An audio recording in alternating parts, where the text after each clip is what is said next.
Você está ouvindo o Paranerdia, um podcast para nerds.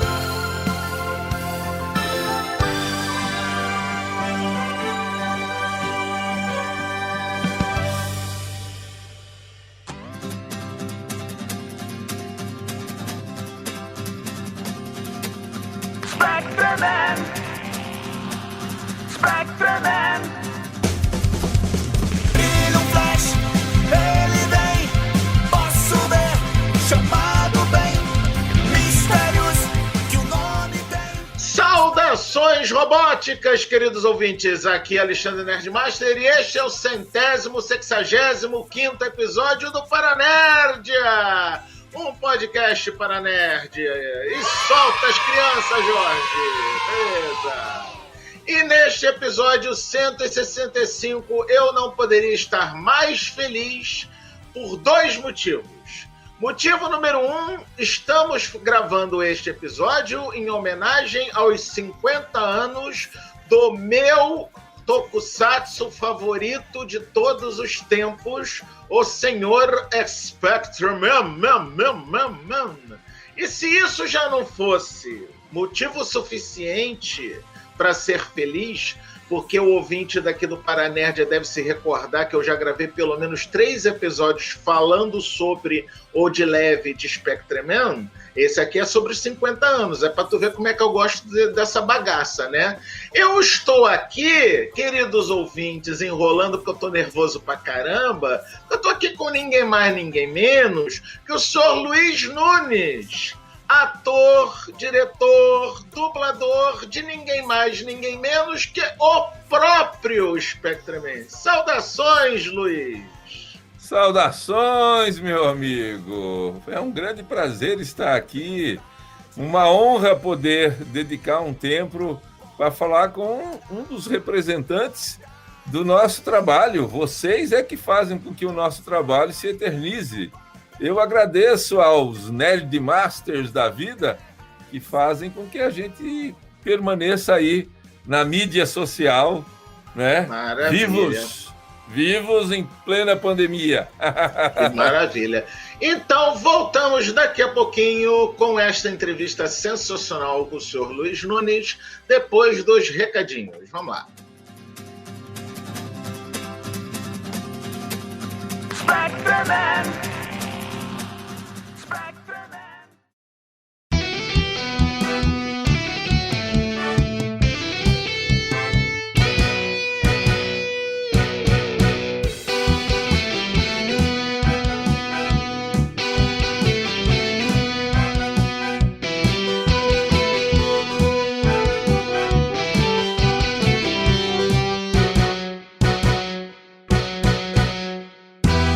Recados.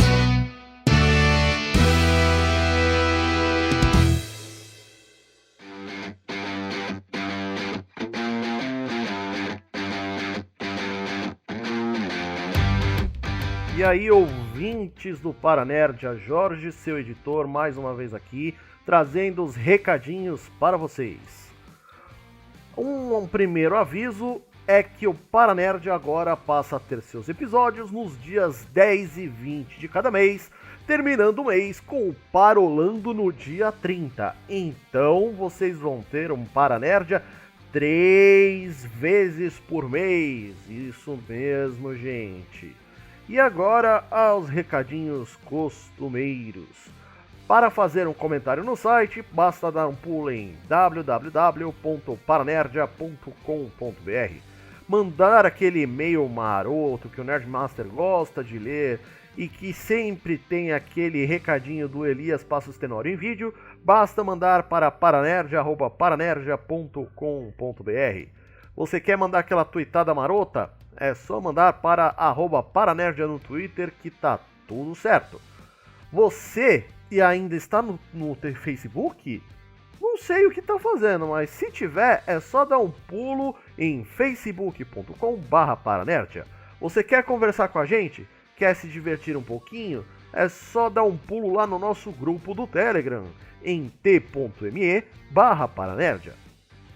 Se você quer ver os vídeos do Nerdmaster, os episódios gravados em live, a nerdice do Nerdmaster e outras coisas que ele quiser colocar no canal, basta dar um pulo em youtube.com/paranerdiatv.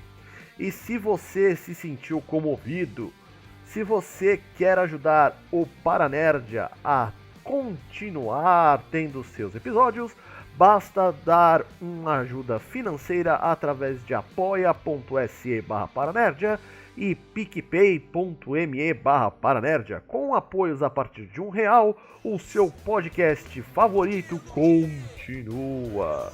De resto, um grande abraço a todos vocês e bom episódio! Eu sou seu pai!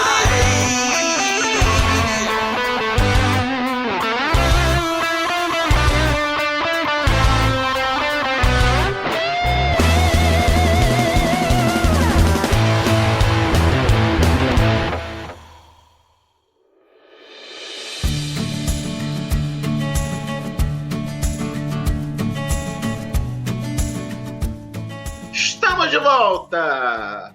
Então tá, temos o seguinte aqui: planeta, Terra, cidade, Tóquio. Como todas as metrópoles deste planeta, Tóquio se acha hoje em desvantagem em sua luta contra o maior inimigo do homem, a poluição. E apesar dos esforços das autoridades de todo o mundo, pode chegar um dia em que a Terra, o ar e as águas venham a se tornar letais para toda e qualquer forma de vida. Quem poderá intervir? Spectreman, E é com esta maravilhosa...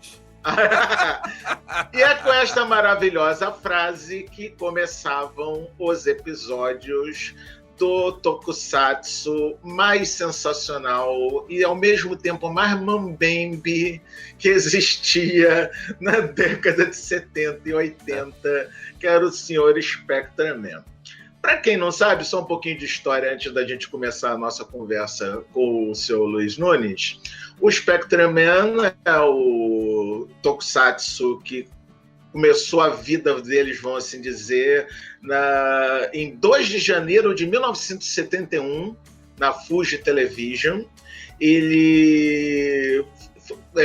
A vida dele de Spectreman deu entre 2 de janeiro de 71 e 25 de março de 72.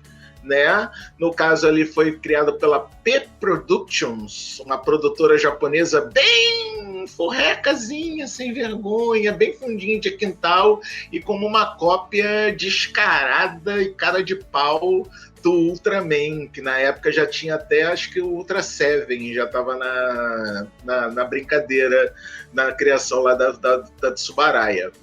Aí, aqui no Brasil, a série foi exibida entre os anos de 81 e 82 na Rede Record, em parceria com a TVS, e depois, de 83 em diante, por acho que uns 7, 8 anos, pelo menos, a SBT, que é o TVS, no caso, o SBT, começou a passar o Spectreman nas manhãs, principalmente de sábado e de domingo. Eram os dias que normalmente apareciam esse Tokusatsu. Eu era apaixonado por essa porcaria, porque eu já tinha visto o Ultraman, Ultra Seven e os Caramba 4, e de Tokusatsu até esse momento, eu sou de 73, para ter uma ideia, tá, seu Luiz? Então, até aí já tinha acontecido National Kid, né? O Ultraman, Ultra Seven e, no caso, aí o Spectreman. E desses 4, com certeza absoluta, o que eu era mais apaixonado era o Spectreman. Mesmo ele sendo tosco, e venhamos e convenhamos, ele é tosco. Só há de concordar comigo, né, senhor? Só não viu os episódios assim na primeira vez, só foi dublar e falou: nossa, que tecnologia de efeitos especiais maravilhoso que tinha nisso, né? Eu sempre disse que era trash mesmo. Trash. Não tem outra definição para isso, é trash mesmo, tá? Mas, cara, as histórias eram tão bem escritas, cara, os contextos, porque para começo de conversa, qual era a premissa básica do Spectreman? Era o androide Spectreman, que veio à Terra para derrotar o Dr. Gore, né? Um cientista maligno, macaco espacial de peruca loura. Sim, Era desse jeito, cientista maligno, macaco espacial de peruca loura. Aguente vocês com essa situação, como se vocês também não soubessem disso, mas tudo bem. Que veio à Terra, achou a Terra maravilhosa, só que a população do planeta Terra estava destruindo a Terra por causa da poluição, né? Aí o Gora, seus filhos da mãe, então tá bom, eu vou ferrar tudo vocês e vou eu criar monstros a partir de lixo para poder destruir os humanos e assim eu vou conseguir ter esse planeta para mim. É o típico bandido de desenho animado e seriado japonês da década de 70, né? Isso é uma coisa de louco, um negócio desses. Aí papo vai, papo vem. Uma das primeiras coisas que já chamava atenção para mim do Spectreman é justamente a história do combate à poluição. E era um assunto que, apesar de hoje em dia estar muito em voga, não era um assunto comum, não era um assunto normal de acontecer na década de 70. E muito menos ainda na década de 80, quando foi que a gente foi brindado com essa bodega aqui no Brasil. E, na opinião do senhor Luiz, o que o senhor acha de um seriado japonês abordar esse tipo de tema, como poluição, meio ambiente e outras coisas? Olha, na contramão do que você das informações que são comuns, né? Como você falou a respeito de a poluição ter vindo no Brasil mais à tona depois disso, o Spectreman ele teve como inspiração uma quase catástrofe de poluição que já estava, vamos dizer assim, ferrando com Tóquio. Havia o rio de Tóquio principal lá, que eu não sei te dizer o nome, se era Rio Tóquio, sei lá, ele era tão poluído que as pessoas não podiam nem chegar perto dele, muito semelhante ao Rio Tietê que eu encontrei quando você nasceu em 73? Sim. Eu mudei para São Paulo, eu sou de Marília, eu mudei para São Paulo em janeiro de 73 em busca de me formar em arte cênica, que eu me formei na Universidade de São Paulo, né? E o Rio Tietê e Pinheiro já eram poluídos. Sim. Tem gente até hoje que acha que o Rio Tietê foi poluído a vida toda, né? Que ele nunca a vida foi limpo. toda. Parece que ele nasceu poluído, mas não. Existem fotos antigas que mostram o povo fazendo piquenique no entorno dele. Esse rio de Tóquio foi um cidadão ficou compadecido da poluição daquele rio. Esse cara fez uma ação entre amigos, correu atrás dos amigos e reuniu pessoas, e um foi chamando o outro foi chamando o outro. Conseguiram juntar uma legião de japoneses e as pessoas físicas limparam o rio de Tóquio. Muito legal. A origem do Spectreman vem do Planeta dos Macacos. Você se lembra do filme do Planeta dos Macacos? Claro. Quando termina o quê? O mundo em ruínas. Eu lembro até a Estátua da Liberdade caída, etc. Era um dos maiores plot twists do cinema. Exatamente. Foi a história de descobrir que o Planeta dos Macacos, na verdade, era a Terra do futuro. Era a Terra do futuro. Exatamente o que eles predestinaram, que virá, por exemplo, depois de toda essa onda de Covid, depois de toda essa onda em que os próprios seres humanos, ao invés de combater o inimigo comum, que é a Covid, estão se degladiando pelo direito de permanecer com Covid. Ou seja, querendo destruir realmente a raça humana. E, sei lá, de repente os macacos estão aí, todos nas florestas, esperando a gente se ferrar para eles caírem matando, e aconteceu o apocalipse do final do Planeta dos Macacos. Mas voltando Uma coisa que, inclusive, que é interessante falar a respeito da história da ligação entre o Planeta dos Macacos e o Spectreman é que, no começo, o personagem principal era o Dr. Gore. Tanto Exatamente. é assim... Eu ia voltar aí. O doutor era Dr. Gore e... não sei o quê. O Spectreman, no caso, na verdade... foi primeiro o Shu Engine Gore... que é Space Ape Man Gore, ou Macaco Espacial Gore. Isso foi do episódio 1 ao 21.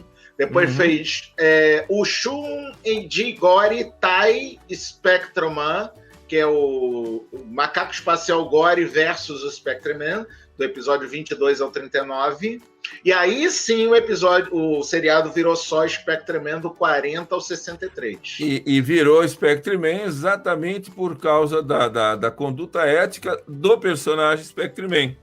Sim, sim. A série tem assim, algumas curiosidades, por exemplo.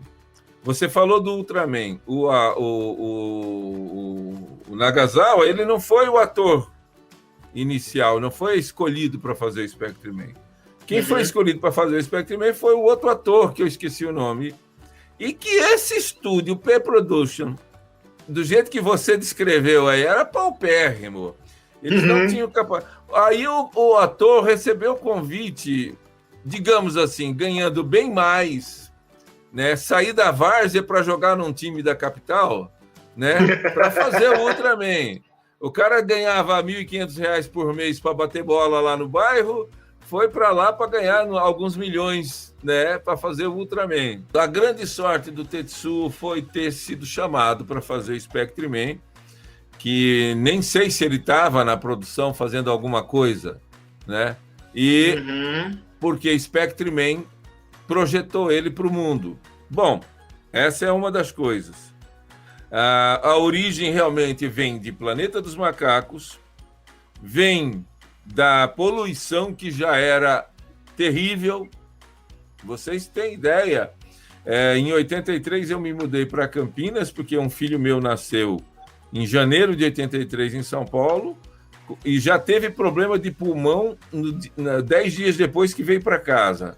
A poluição já era assustadora e nós tivemos que sair de São Paulo e vir morar em Campinas. Eu moro num lugar aqui que até pouco tempo tinha uma reserva de eucalipto, é tudo floresta na frente da minha casa, em função disso. Ou seja, a poluição, meu amigo Alexandre, é um problema no nosso mundo há muitas décadas, não é coisa de recente, não. Sim. O contexto do Spectreman, já que vocês não se preocupam com o seu planeta, eu vou tirar proveito dele. Vocês ficam com a poluição, com os fantasmas, com os bichos, com os monstros, e eu vou tirar desse mundo aí que tem muita riqueza o que eu quero. E explorou exatamente o quê? A fragilidade nossa de não se preocupar com a poluição. A poluição sendo transformada em monstros, o Gore usando os lixos, os agentes poluentes em monstro, é uma metáfora para o Covid. O Covid é resultado de falta de higiene. O Covid é resultado do cara que come sapo, cobras e lagartos e produz bactéria suficiente para transformar a sua subhumanidade, que não é possível o cara gostar de comer essa meleca toda, né? Em um vírus que está aterrorizando o mundo. E olha só, estamos ao vivo no YouTube, ao mesmo tempo que vamos gravar depois para lançar isso em podcast editado. Temos alguns comentários aqui, inclusive vamos dizer, responsável, ou diria até o culpado por essa entrevista estar acontecendo, que é o senhor Alexandre Marcos Costa, que o senhor deve conhecer do Facebook, porque é um cara que deve lhe encher o saco muito lá no Facebook, seu Luiz. Ele disse, se não me engano, foi o Giro Dan, era o cara que fazia o Spectreman, foi o cara que foi convidado para ser o Spectreman, mas depois ganhou mais dinheiro sendo o Ultraman. Então o ator era o Girodan, E o ator que substituiu o Jiro Dan e que se tornou o Spectreman, como o senhor falou, o Tetsuo, é o Tetsuo Narikawa. Narikawa. Isso aí mesmo, muito bem. Que morreu em 1º de janeiro de 2010. E no dia 2 de janeiro, eu estava viajando, quando eu voltei para Campinas, aqui para minha casa, no dia 2, 3, encontrei a minha caixa de e-mails lotada de mensagem, que não existia WhatsApp, não existia nada disso aqui. Era o e-mail mesmo. Eu recebi e-mails até de Tóquio, de brasileiros residentes em Tóquio, e o foco, depois da morte do Tetsuo, se tornou o Luiz Nunes. Ah, claro, por que será, né? Nossa, que coisa curiosa! Por que será que o senhor foi sufragado de e-mails depois da morte do ator que fez o Spectreman? Que coisa realmente espantosa! Mas para mim foi um susto, porque apesar de eu ter feito a série, como você falou, nós dublamos a série. Jamais pode imaginar a relevância e o sucesso que ela teria. O Brasil é um dos países que mais deu sucesso à série Spectreman, antes dos Estados Unidos. Os Estados Unidos, inclusive a série veio em inglês, já com esse tema de abertura americano, criado pelos americanos, né? E depois que nós dublamos, a produtora reconheceu que nós demos uma vida nova ao Spectreman. Sim. Aí tem a baliza, o dedo do Marcelo Gastaldi, que soube, como ele fez em Chaves, ele contextualizou a nossa cultura, né? Tem muita coisa dita no Spectreman que não existe no original. No último episódio, não se ensina coisa nova a um macaco velho. Né? Não, guarda um pouquinho para falar do último episódio, porque eu quero ouvir a opinião do senhor, porque o senhor, obviamente, deve conhecer o maior meme que existe em relação ao Spectreman, que é o famoso "O meu objetivo é a conquista!"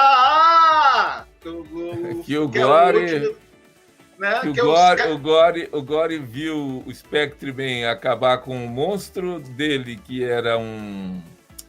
Como é que ele era? E depois mandou o próprio Caras. Sim. Em seguida, e o Spectreman acaba com ele com o Spectre Flash, né?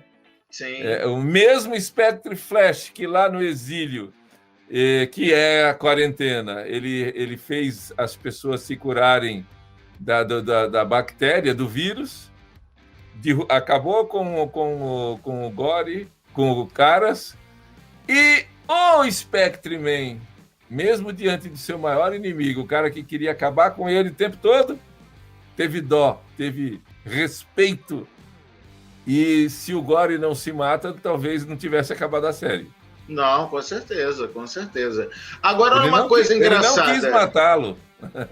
Sim. O Tetsuo Narikawa, ele era o ator, mas só do Kenji, só do personagem sem a roupa do Spectreman. Porque na roupa do Spectreman, o senhor deve saber disso, estava nada mais, nada menos que Koji Uenichi, que era o Caras.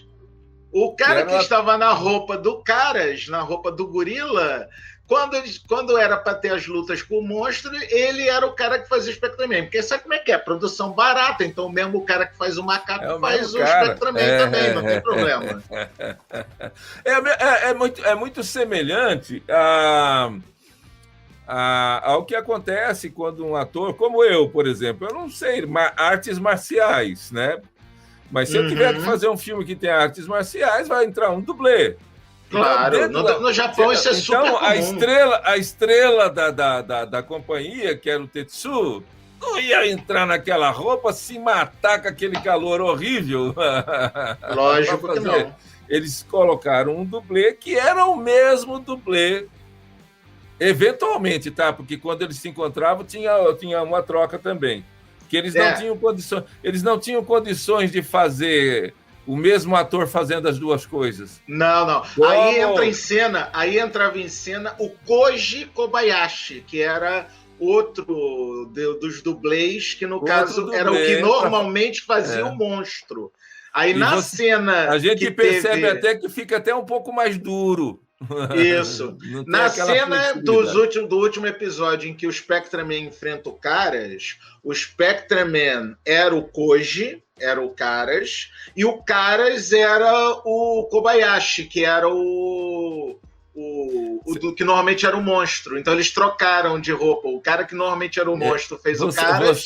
Alexandre, vocês sabem mais do que eu há muitos anos de luz. Mas é o chato da pessoa gostar muito de um determinado seriado, seu Nunes, que o bichinho fica meio querendo saber tudo da vida, do universo e tudo mais do seriado.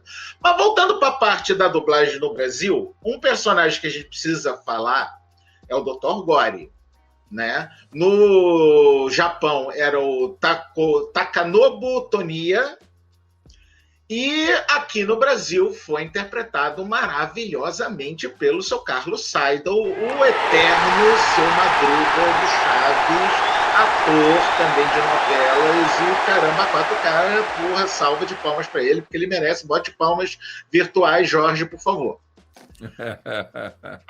A voz do Seidel, cara, combinou maravilhosamente com o Gore. Você não achou que ele fez uma voz assim mais sisuda, né? Mais de cientista, né? De um intelectual, enquanto que o Caras era o bobão. O Gore não, o Gore era articulado. Tudo bem que ele falava assim com linguagem para surdo-mudo, né? Ele fazia sinal de mão toda vez que ele falava, né? Mas a impostação, a interpretação do Seidel foi exatamente em cima do grande poderoso, só que sarcástico. Uhum. Tanto que ele até tinha um reforço na voz, assim, quando ele queria ironizar alguma coisa, que além do gesto, ele jogava na voz. O Seidel e eu, Cecília Lemes, Fábio Villalonga, éramos os menudos da dublagem. Nós começamos praticamente juntos ali no início dos anos 70, na AIC, que em 75 virou BKS. A gente divide vários seriados juntos, de protagonista e coprotagonista. Nós ficamos muito juntos, muito unidos ali, até eu me mudar. Foi aí que eu fui me afastando e acabei deixando para lá, tanto que eu não estava em São Paulo quando chegou o Projeto Chaves. O Marcelo Gastaldi, que era muito amigo, saudoso Marcelo, muito amigo, tanto que naquela mesma época nasceu o meu filho mais velho, né? Em 1979 nasceu o Luiz Augusto, e o Marcelo é o padrinho de batismo dele. Nós ali estávamos juntos num grande projeto. Em 78 teve uma paralisação nacional na dublagem brasileira e nós fundamos a Comarte porque nós não aceitamos a proposta que os estúdios nos mandaram. Então, simplesmente tinha João Ângelo, Marcelo Gastaldi, Osmírio Campos, Carlos Seidel, Gessi Fonseca, Cecília Lemes, e o Luiz Nunes. É a vila do Chaves toda, né? E o Luiz Nunes ali de papagaio de pirata, porque ali tinha grandes monstros sagrados da dublagem, já célebres dubladores, que foi a minha escola, a escola do Seidel, a escola do Fábio. O Mário Vilela era aquele dublador assim folclórico que a gente apelidou de o dublador do momento. Quem está aí no momento para fazer essa ponta? Ele, eu. Era um cara de uma alegria, de uma humildade, de uma sabe? Era que nem no Chapolin, né? O cara fala, quem poderá me defender? Aí, eu! Tá aqui, já tô pronto. Então, havia um time muito grande de grandes dubladores que juntos não topamos aquelas propostas que vieram do estúdio. Depois de 3 meses de fundamos a Comarte em 78. Um dos primeiros contratos que a Comarte assinou foi com o Silvio Santos. A TVS, né, antes de existir o SBT, que ele tinha a TV Rio, eu Marcelo Gastaldi, fizemos muito humorístico, tipo Zorra Total, para a TV Rio, depois veio para a TVS, depois para o SBT. Na época de Bozo, a Vovó Mafalda e o Cacete A4, que foram o princípio, veio. O Silvio Santos já tinha essa vocação de importar ao invés de produzir, né? Ele importava novelas mexicanas e não sei o quê, papapá. E esses seriados que acho que muito poucos queriam, né? Tinha muita coisa. Eu e o Saido também dividimos Roddy Rocket, que também foi o protagonista principal. Roddy Rocket. Né? Várias coisas, porque também se perdeu naquele incêndio que aconteceu. Eu tô até hoje tentando encontrar algum episódio dublado do Roddy Rocket para mandar pro senhor, tá? Eu não esqueci a minha promessa, não. Eu tô tentando. É o meu sonho, porque, cara, eu tinha 25 anos, eu dublava o Spectreman, o Kenji, Spectreman Kenji, e dublava o Roddy Rocket, ou seja, o Spectreman Kenji era um cara de uns 30 anos de idade, e o Roddy Rocket era um molequinho. Era um adolescente de 15 anos, 14 anos de idade. Então, eu tinha já essa flexibilidade de uma voz. Aliás, parando um pouquinho só de falar do Spectreman, para falar do senhor, vou botar aqui do senhor, que o senhor tem um alcance de voz que, me perdoe se eu estiver exagerando, mas o senhor é sensacional, tá? Porque o ouvinte, caso ainda não tenha percebido, seu Luiz Nunes até hoje ainda dubla, graças a Deus, ele tem uma penca de personagens famosos, inclusive, que ele sabe que é o meu favorito dele, porque eu toda hora encho o saco dele para falar do mesmo jeito, que é o Drácula do Castlevania da Netflix. Do seriado. Né? O Drácula do Castlevania da Netflix é uma coisa de louco na voz do senhor Luiz Nunes. Eu arrisco até dizer que é mais bonito na voz do senhor Luiz Nunes do que no original americano, tá? Muito chique essa sua declaração. Olha só, um topiquezinho rápido. O Alexandre M. Costa falou que ele fez a caipirinha de cerveja, tá? E gostou? Aí não sei, você gostou? Fala aí, Xará, você gostou da caipirinha de cerveja? Depois ele bota nos comentários e a gente fala disso. Mas comenta um pouquinho sobre o Drácula da Netflix. O Drácula... Você sabe que Castlevania é uma adaptação do game Castlevania dos anos 80, né? Sim, claro. Joguei muito. E surgiu de surpresa no estúdio onde eu trabalhava, um dos estúdios que antes eu era um dos diretores de lá também, que é um estúdio aqui de Campinas, a Dubbing Company. E foi aquele personagem que eu sonhava em fazer.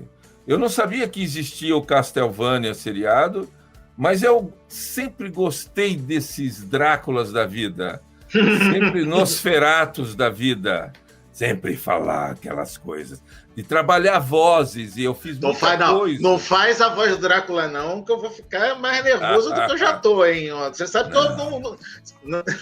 Aí eu tenho que chegar aqui, ó. Não, eu não vou falar igual o Drácula. Eu vou te esmagar, Alexandre. Entendeu? Aí diz o outro off-topiczinho, só para continuação do off-topic que a gente tava, o Alexandre M. Costa falou que estava uma delícia a caipirinha de cerveja. É fantástica. A caipirinha de cerveja, eu tomei na noite em botecos que os caras sempre têm um copo fantástico que parece cabe uma garrafa de cerveja. Aquele copo que eu usei que eu uso, né, para fazer minha caipirinha de cerveja e que eu gravei o vídeo, que, aliás, quem está ouvindo, vendo o vídeo, está no meu canal no YouTube, Luiz Nunes Art Maker. Assinem, eu sou assinante, eu sou inscrito. E lá você aprende a fazer a caipirinha de cerveja e tem os acompanhamentos, porque também tem o vídeo que ensina você a temperar amendoim, tem o vídeo que ensina você a fazer uma boa pizza, e tem uma das pizzas que eu ensino lá, que é criada por mim, chamada pizza de boteco, que é uma pizza inspirada, sabe aquelas porções de batata frita que os botecos chiques inventaram? Tem a batata vai sendo coberta por requeijão, bacon, cheddar, bacon. Tem até batata dentro. Então, um dia tem até batata, pode até ter batata também, um dia eu falei, eu vou fazer uma pizza disso. E aí a minha pizza tem até uma pizzaria em Minas, que um dos nossos seguidores, o Odil, que é o cara. Se você acompanha o meu canal, acompanha o Face Luiz Nunes 32, ele cria muita arte associando Luiz Nunes com Spectre Man e tal, papapá. Um cara maravilhoso. Ele disse para mim que um restaurante da cidade dele, que eu esqueci o nome, um dia chegou para ele e disse, poxa, eu preciso criar alguma coisa nova, uma pizza nova. Aí ele falou, vai lá no canal do Luiz Nunes e aprende a fazer a pizza de boteco. E ele falou que está fazendo sucesso a pizza de boteco lá. Viu? Maravilha, sensacional. Bom, o Drácula é uma história clássica, né? E com uma coisa, um mote diferenciado. Eles mostram um Drácula humano pra caramba. Sim. E eu acho que eu sou meio fadado a trabalhar com personagens bem humanas. A ética do Spectre Man, a história de um cara, um ser que vem de de outro planeta, defender aquilo que nós não estávamos defendendo e que não continuamos defendendo. Tá aí o Covid, que eu falei agora há pouco, que o ser humano está degladiando entre si para ver quem é mais poderoso do que o... Enquanto eles brigam entre si, os poderosos da política, os poderosos do raios que os parta, o Covid está detonando com a gente, né? Sim. O Drácula também nessa série, ele é um cara de um coração bom. Os seres humanos que despertaram a ira num cara que estava preocupado em ser bom. Sim. Ou seja, eu inclusive... Aqui nesse planeta, só para fechar o lado do Drácula, aqui nesse planeta, quando você é bom, honesto, etc., você é tratado como otário. Sim. Quando você é ético, você é trouxa. Só que ele se rebela, ele fala, vocês acabaram com o amor da minha vida, vocês querem acabar comigo, vocês vão né? Pode falar, se fuder. Vocês vão se fuder. Não. Pode, não tem problema, não pode xingar. E foi preciso... aí entra o aspecto mais triste da raça humana, a decepção. Uma vez me perguntaram, Luiz Nunes, qual é o sentimento que você considera o pior? Eu falei, decepção. Por quê? Porque uma pessoa qualquer não te decepciona. Só te decepcionam as pessoas que você quer bem, que você ama, que você confia e que de uma hora para outra dá um revés na conduta dela e ela trai a sua confiança. O Drácula passou por esse revés. Eu não vou dar spoiler, porque nem todo mundo assistiu, mas ele passou por um revés horrível. Sim. Quem é que acabou com o Drácula? Se é que acabou. Né? O próprio filho. O próprio filho junto lá com o cara do chicote, com a bruxinha também. Mas não importa. Mas basicamente o filho. Você entende que não importa o cara do chicote? Não importa quem quer que... Importa que o filho dele foi quem armou. Sim, claro, com certeza. A raça humana precisa de Kenjis. Precisa de Spectreman. Não precisa de políticos. Não precisa de... Voltando para o Spectreman, temos uma pergunta / comentário aqui do nosso querido Alexandre Costa. Ele diz o seguinte: voltando ao Spectreman, tem um episódio dos ovos gigantes, que o Kenji começa uma narrativa de jogo de futebol. No original não tem isso, e é a coisa mais divertida e fantástica que eu já vi. Isso são os, entre aspas, cacos que o pessoal da dublagem brasileira adora inserir. Porque uma coisa que o senhor falou, o Silvio Santos tinha a mania de importar coisas como novelas do México, e a mesma coisa foi o Chaves. Mas ele também tinha uma outra mania, que o senhor está aqui para corroborar comigo, que é abrasileirar, adaptar os locais e os assuntos que estão sendo falados no episódio, porque no Spectreman, o Spectreman é engraçado que ele não traduziu, ele botaram que era Tóquio mesmo, mas tudo bem, mas o Chaves teve o famoso ir para Guarujá, quando na verdade eles estavam indo para um resort lá no México, eu esqueci o nome do lugar agora. Aí entra, Alexandre, falei agora há pouco, um gênio na dublagem, um gênio na direção de dublagem, que é o Gastaldi. Que Marcelo Gastaldi é o mentor dessas contextualizações para a cultura nossa. Ele fez isso... Acapulco. Pronto, acabei de lembrar. Acapulco. Ele fez isso no Spectreman, ele fez isso no Chaves. Entendeu? Maravilha. Esse cara... Eu tenho alguns seriados bacanas de humor, eu gosto também de dublar personagens de humor. Aquela aparente despretensão de, sabe? Eu ficava olhando ele, One Casarré e outros cara, o Ney é sensacional, cara. Eu ficava assistindo eles e falava, eles me dão a impressão que era tão simples dublar, que eu me encorajei, eu falei, não, eu quero ser igual a esses caras. Eu entro no estúdio, não tenho... salvo alguns diretores que às vezes tiram um pouco a gente do centro, né? Ficam tirando pelo de ovo. Então, eu entro no estúdio tão despreocupado que encaro a dublagem assim como uma coisa visceral. É uma coisa minha, sabe? Você sabe que a dublagem a gente não vê nada antes. A gente entra no estúdio e se depara com aquele... recebe um briefing. A história é assim, o cara morre, beleza. Mas conhecer é na hora. Cenas de 20 em 20 segundos, que são as divisões em anéis ou loops, né? Que é originária lá da época do início da dublagem, que eu comecei também nessa época. Que loops, anéis, porque era dublado de celuloide, de fita de cinema, cortado pedaços de 20 segundos, a fita era presa com durex nas pontas, e aquilo ficava rodando, repetindo a cena, por isso chama anel. Sim. Looping, né? Aí, a gente toma conhecimento ali na hora, tá? É lógico, por isso é obrigatório ser ator, ter a regulamentação, DRT, tudo para você entrar na dublagem profissionalmente, porque precisa da sensibilidade artística do ator para perceber a conduta do personagem, a vibe dele, o humor dele, a índole, etc., e já sair fazendo.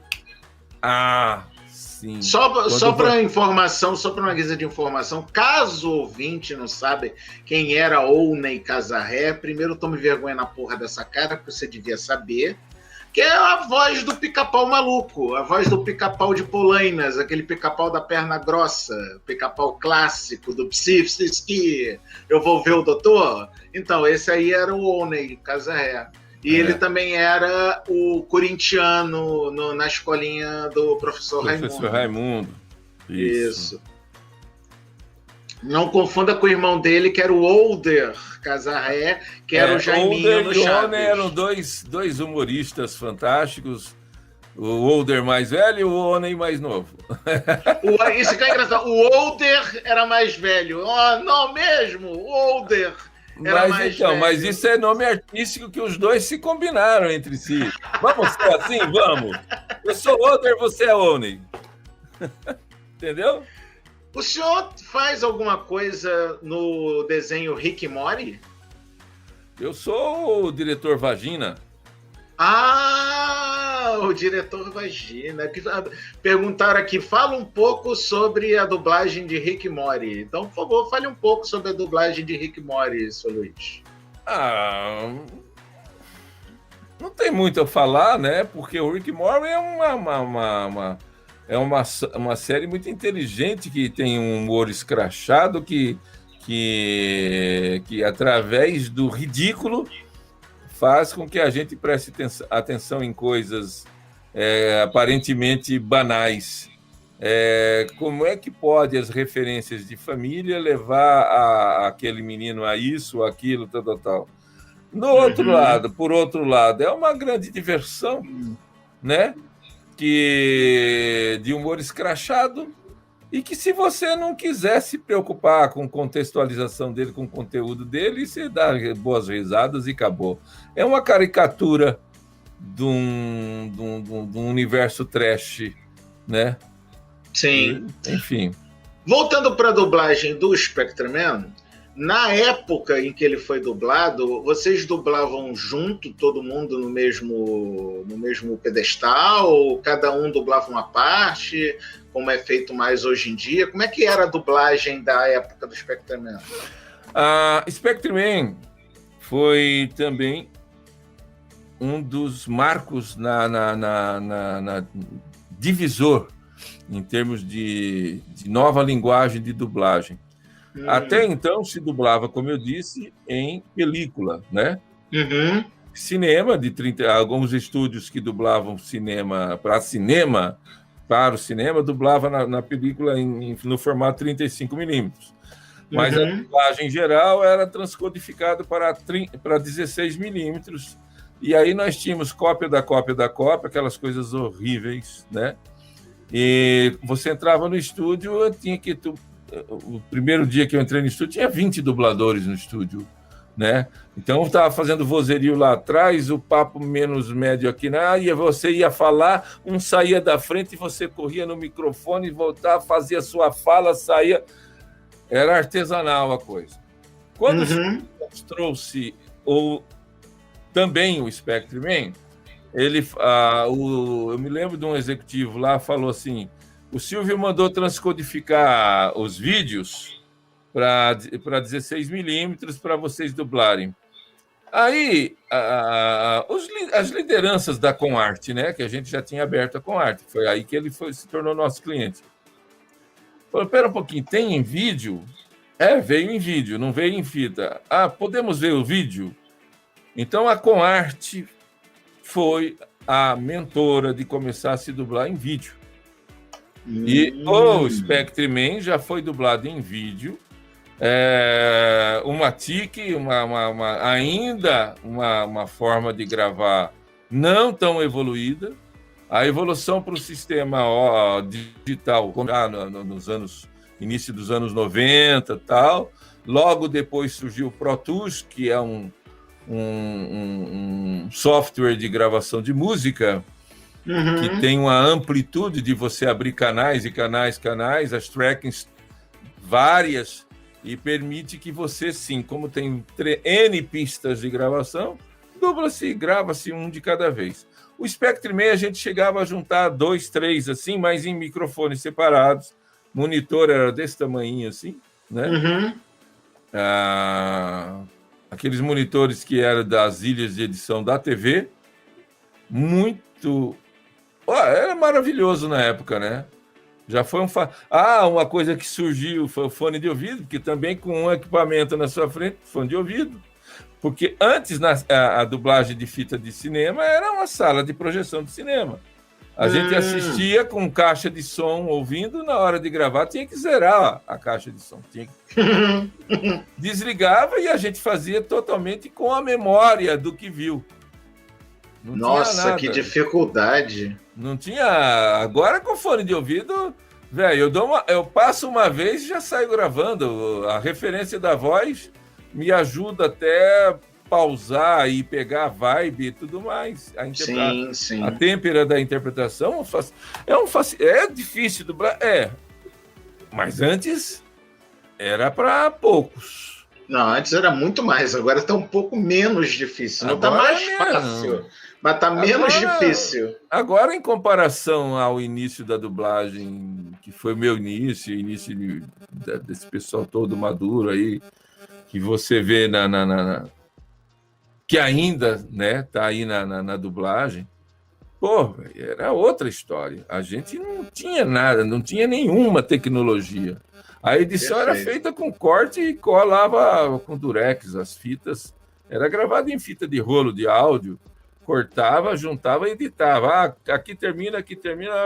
Por isso que você assiste um filme com a dublagem antiga, você vê aqueles ruídos todos, aquele pipocado todo, porque o que ia... só tinha o quê? 2 pistas, 3 pistas. Então era copiava, e o que vai para o ar era cópia da cópia. Que você vai... Aí, hoje em dia, o senhor, inclusive, quem por acaso está ouvindo só pelo podcast, dá uma passadinha no canal do YouTube do Paranerd, que tem a entrevista em vídeo. Vai ser, inclusive, uma das poucas oportunidades para ver a minha cara em vídeo, tá? Porque normalmente eu não ponho, mas o senhor Luiz Nunes pediu com muita educação que queria conversar comigo olhando na minha cara. Ele deve ter se arrependido muito de ter que olhar para essa cara feia, né? Mas fazendo o quê? Mas o senhor Luiz Nunes está no seu estúdio particular de home office, onde ele faz dublagem. Todo coberto com aqueles... Parece um negócio de caixa de ovos, né? Acústica, né? Espuma acústica. Se você tá vendo aqui essa parte vermelha? Uhum. Aqui é uma porta, então tem um painel aqui com lã de rocha para a porta isolar o ruído lá externo. Gente, eu estou fazendo a entrevista... Gente, pois é outra fina, né? Mano, eu estou fazendo a entrevista com você com a porta do estúdio aberta. Então não estou... esse painel aqui acústico, quando eu dublo, ele se fecha atrás de mim, tipo uma redoma, inspirado, foi criação minha, inspirado num provador de roupas. Aqui atrás se fecha e eu fico dentro de uma redoma totalmente isolada, né? Maravilha. E hoje é cada um fazendo a sua parte. Dificilmente você vê em estúdios os dubladores contracenando, né? Ou fazendo 2 na mesma sala. Às vezes no vozerio. Só na hora do vozerio, né? Porque, ainda mais hoje em dia, com aquele maldito vírus do inferno, né? A gente não pode mais juntar muita gente numa sala, né? Eu diria que 90% da dublagem está sendo feito cada um na sua casa. Sim. E não Pergunta é 100%...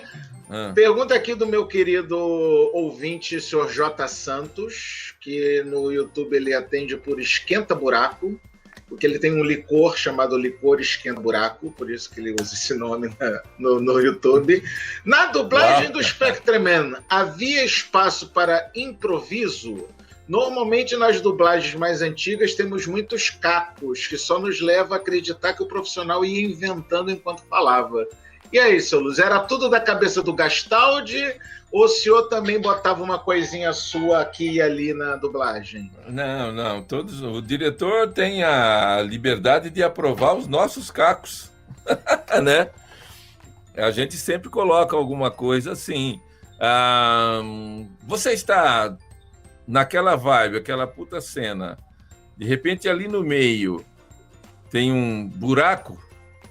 na sua cabeça, fala, pô, vem a palavra. Vem a palavra.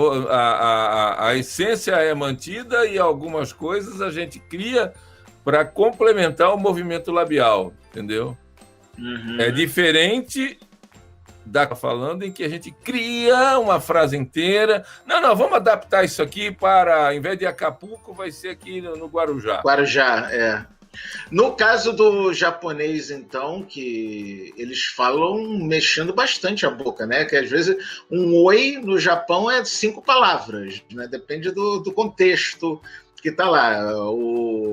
A sincronia labial no Spectreman deve ter sido um pouco difícil, né? Porque eu só não estava ouvindo em japonês, só estava ouvindo em inglês, né? Em inglês. Mas, ó, o tradutor é mais ou menos, também tem a semelhança, problemas semelhantes com o inglês. Às vezes uma palavra em inglês é uma oxítona, a mesma palavra em português é uma proparoxítona. Uhum. Então é por isso que existe uma diferença entre tradução e versão brasileira. Sim. Então existe o contexto a ser adaptado para que se possa não apenas traduzir, mas que se possa entender na nossa cultura e que combine com os movimentos bilabiais, né? Da boca do personagem que você está dublando. Diz aí, pergunta aqui de novo o Jota. Então isso explica o Dr. Gore gritando a conquista. Olha, não é exatamente esse a explicação às vezes às vezes sim. Porque vem uma palavra e só que a boca movimentou mais. E como o Seidel, o Gastaldi e a gente tirava muito sarro de determinadas coisas no estúdio, ele brincou, e ficou. Tem muito disso da gente criar uma ironia. Às vezes eu não conto pro diretor, espero que nenhum deles me incrimine agora. Mas às vezes a gente não conta pro diretor e cria uma frase. E faz assim, espero que ele, né? Outra pergunta aqui do Alexandre Costa. Pergunta para o senhor Nunes se ele dublaria o Spectreman hoje em dia se a série fosse redublada. Olha, eu tenho uma certa facilidade de modular a minha voz mais leve, mas está bem longe do timbre que eu tinha aos 25 anos de idade, né? Uhum. Eu dublaria com certeza, sem dúvida nenhuma. É só essa questão. Se o estúdio que porventura pegasse a obra para trabalhar me permitiria dublar, porque a gente é convidado a dublar, né? A gente não... Sinceramente, eu vou dublar isso. Sinceramente, na minha opinião, se eu fosse diretor de dublagem ou dono de estúdio, seria um disparate eu querer redublar o Spectreman para começo de conversa, porque a dublagem já está excelente, inclusive o DVD é com a dublagem clássica que está lá, não precisa redublar, mas vai que eles querem redublar porque vão fazer uma Master Special dublagem com a Blu-ray do Caramba 4. Eu acho que seria um disparate não chamar o Seidel, não chamar o senhor. Infelizmente não vai dar para chamar o Gastaldi ou os Miro Campos, mas pelo menos a maioria da galera que ainda dá para chamar, eu chamaria, porque seria um absurdo, seria até um desrespeito com os fãs não chamar a galera da dublagem clássica, né? Eu acho também. Uhum. Bom, então, senhor Luiz Nunes, eu quero, antes de mais nada, agradecer muito a participação do senhor. O senhor é uma pessoa boníssima. Para servir só como uma espécie de bastidor desta entrevista, o senhor me atendeu de forma muito educada no Facebook.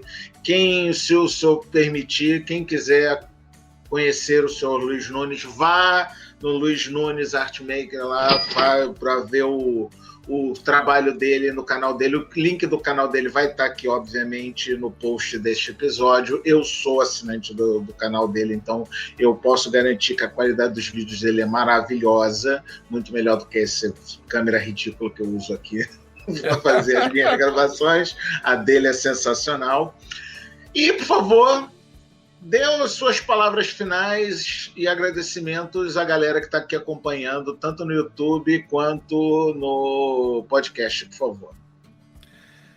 Olha, eu acho que até inspirado no Spectre Man, e um dos vídeos que eu tenho no meu canal é exatamente um paralelo do Spectre Man dos anos 70 ao momento atual da Covid. E aí que eu cito, e nós temos referência de um dos episódios do Spectre Man, que é o... Como é que chama? Deu branco. Exílio do Spectre Man. Exílio do Spectre Man, sim. Já ali já se manifestou uma espécie de Covid. Os dominantes incumbiram o Spectre Man de exterminar uma família que estava com o vírus. Com a praga, sim. Mata essa família para o mundo não ser contagiado por ela. O Spectre Man consegue, com o seu lado humano, salvar essa família. Né? Sim. Usando o próprio Spectre Flash, ele fez uma adaptação ali nos diodos dele, né? Fez uma... E conseguiu eliminar. Então, o contexto atual pede: sejamos mais Spectre Man do que políticos mercenários que só querem se promover em cima da nossa desgraça. A Covid é uma realidade. Sim. As mortes são essas mesmo. Sim. Eu vi uma pessoa duvidar de que essas mortes estejam acontecendo, que isso tudo é fantasia da mídia para assustar a gente. Não, não é. Nós perdemos muitos queridos com a Covid, próximos. O meu irmão está hospitalizado em Salvador, que ele mora em Salvador. Está agora saindo da UTI, graças a Deus. O Covid é uma bactéria que pode exterminar a humanidade se nós continuarmos egoístas e burros, principalmente, não aceitando as condições de lockdown, não aceitando as condições de distanciamento social, achando que usar máscara é burrice, bobagem, achando que a vida... Não é. Estamos num momento em que precisamos, sim. Sim. Quando eu publiquei esse vídeo, né? Um seguidor escreveu lá: teria sido Spectre Man uma espécie de um enviado como Cristo? Cada um acredita no que quiser, mas ele precisou vir lá de um lugar chamado Nebula para chegar aqui e nos defender da sujeira que nós fizemos. Perfeito. O Apocalipse não é uma coisa tão distante. O Apocalipse pode ser resultado da nossa falta de ética, da nossa falta de vergonha na cara. Humanidade. Então, eu quero isso, que estejamos conscientes que nós podemos acabar e cessar isso. Basta que a gente respeite o próximo como a nós mesmos. O meu conceito é: para facilitar entender, gente, eu não gostaria de que o Alexandre sofresse de algo que eu não gostaria. Eu não desejaria ao Alexandre algo que eu não iria aceitar que ele desejasse para mim. É mais simples do que todo mundo imagina. Basta isso. Respeito mútuo, ética, fé e bora. Bora. Aí, para terminar num clima mais ameno, num clima mais festivo, tem aqui os enchedores de saco do Jota e do Alexandre Costa. Então, toda hora, pede para ele falar as ordens, pedem para ele falar as ordens. Então, vamos fazer um teatrinho aqui rápido, eu vou fazer o papel do dominante, aí depois o senhor em seguida fala as ordens, pode ser? Pode. Então, Spectreman, tu deves derrotar o Dr. Gore de imediato. Transforme-se agora e vá cumprir a sua missão. Às ordens! Muito bom. E eu E estou é às isso. ordens, e eu estou às ordens de todos vocês com 50 vídeos no meu canal Luiz Nunes Artmaker lá no YouTube. Tá bom? Fiquem com Deus, obrigado. E, Alexandre, não fiz nada demais. Se não fosse vocês, que isso. o artista precisa de vocês, o artista precisa de público. Sem público não existe a nossa arte. E eu tenho o meu canal no YouTube, porque eu sonho que um dia ele me reverta dinheiro suficiente para eu produzir meu espetáculo. Tá bom? Perfeito. E eu quero encontrar vocês ali, ó, cara a cara no palco. Adoraria fazer Fiquem isso. com Deus. E ficamos então por aqui, queridos ouvintes. Vida longa e próspera!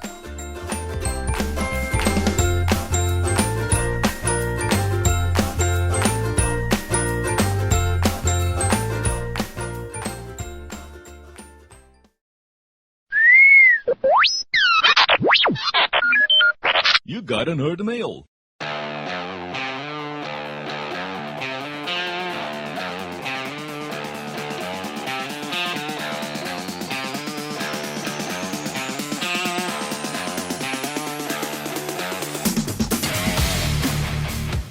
E aí pessoal, beleza? Jorge aqui de volta e dessa vez para só agradecer os padrinhos do Paranerdia, seja do Apoia-se ou do PicPay. Então é só vocês darem um pulo lá e contribuírem.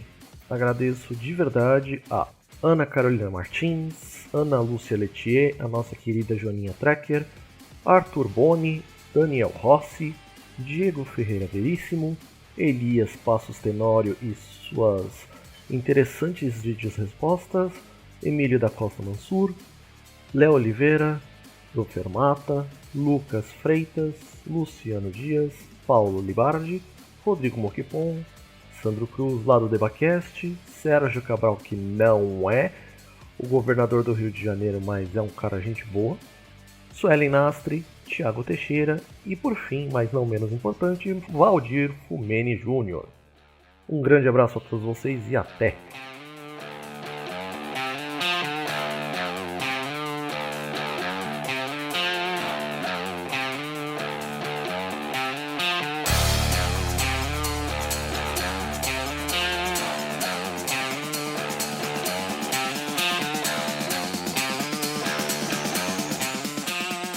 Este episódio foi editado por Firefalcons Editions, que você encontra em firefalcon.com.br, aliado a animesphere.com.br.